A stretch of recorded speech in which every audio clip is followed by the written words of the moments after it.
Hey everybody, this is Chris Sanchez from the Stablemate Boxing Podcast, and I'm here with undefeated junior featherweight Tyrese Cormier and his trainer Chato Martinez from Chato's Boxing Gym here in San Antonio. Thank you guys so much for your time. You guys have a fight coming up in a week and a half. Tyrese, how's as training camp's winding down? How's it going? Training camp's been great. We got some great sparring with Ring Down. We went at Main Street, Main Street, right? Main Street in Houston, and then we just recently got back from California and got some great work at Churchill Gym as well. Nice. And then finishing it up here, I've been seeing some sparring here at the very end. Everything's looking good. Chato, how do you see this fight coming next week? How do you see this fight playing out?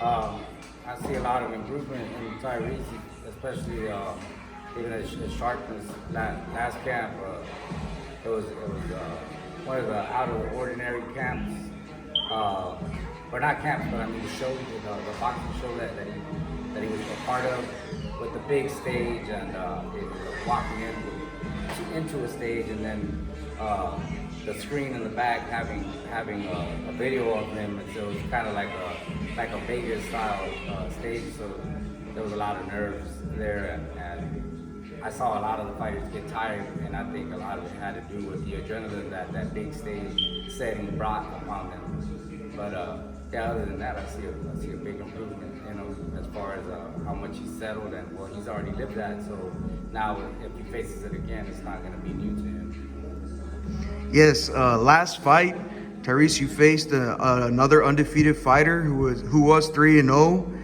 and he was being trained by Omar Figueroa Sr., who has 2 world champion sons and has trained them, and you came out and were victorious. It was a fight that, you had to change up the style from the first round, and then it was a grueling fight because the other fighter was also rugged and tough, and he was also well trained.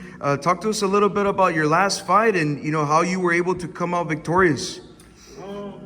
I just pretty much, pushed through in those last two rounds, because I felt like, that I was getting tired, and it was like, from all the lights and everything, I was, it overwhelmed me. So like all my energy pretty much like it was gone. So I was like, I gotta step it up these last 2 rounds because I felt like I was down. So I stuck it out, and I pushed through, and I got the win. Yes, and I was there at the fight, and you had a large fan base that came from out of town in Louisiana and Houston, and of all the local fighters here in San Antonio, I thought you had like maybe the most fans, or maybe the second most fans there at that night.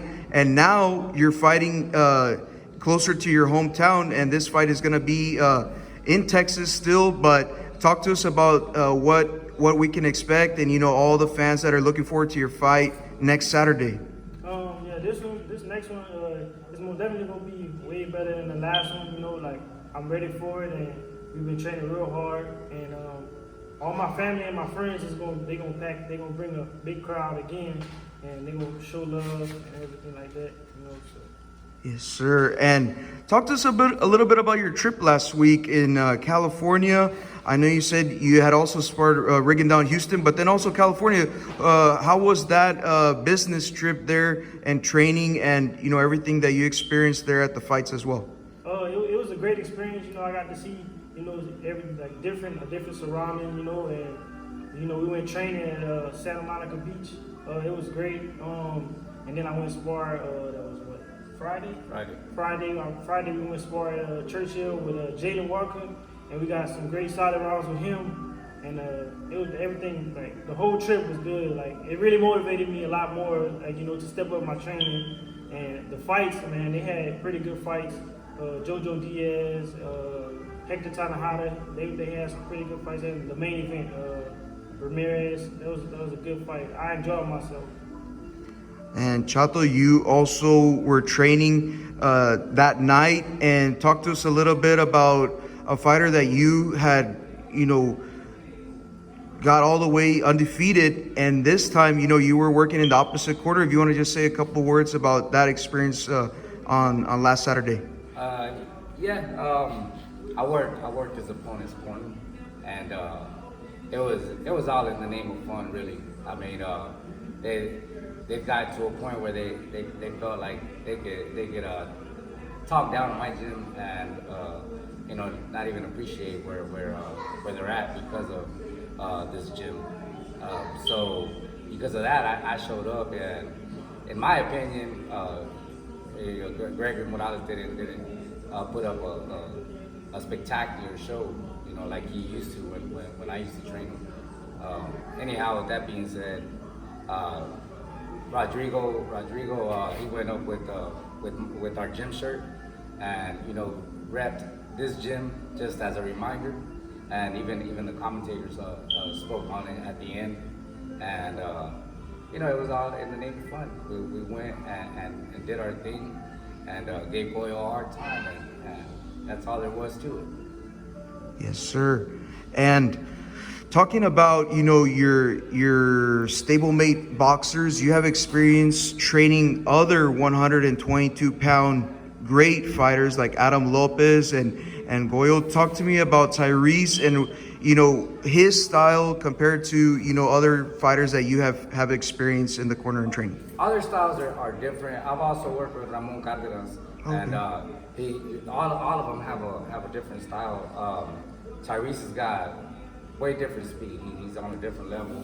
Adam was trained mainly by Famoso Carlos, and Carlos has a lot of different inside tactics that I picked up on a lot from being around Adam, and so I use a lot of those tactics as well with the boxers that it fits in well with. But as far as like Tyrese in comparison to them, he's got a different type of IQ.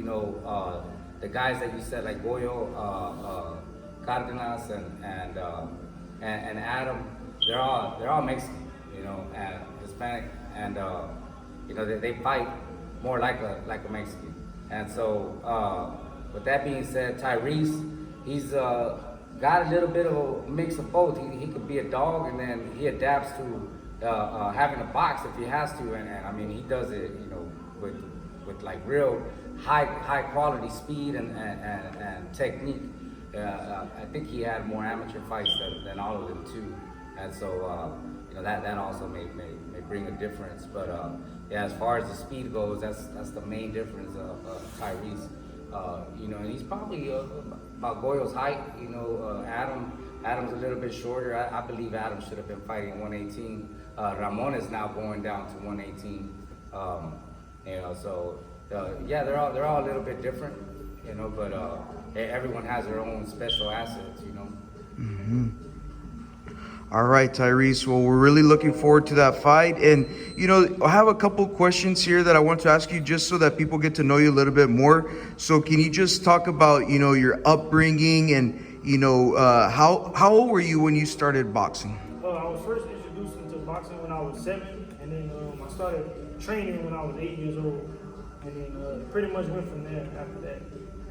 And when you were growing up, like in your room or in your house, like was there any posters or any fighters that you had that you really looked up to, or any athletes that you really watched? I didn't have any posters, but like I had like posters of like LeBron James and like football posters and stuff like that.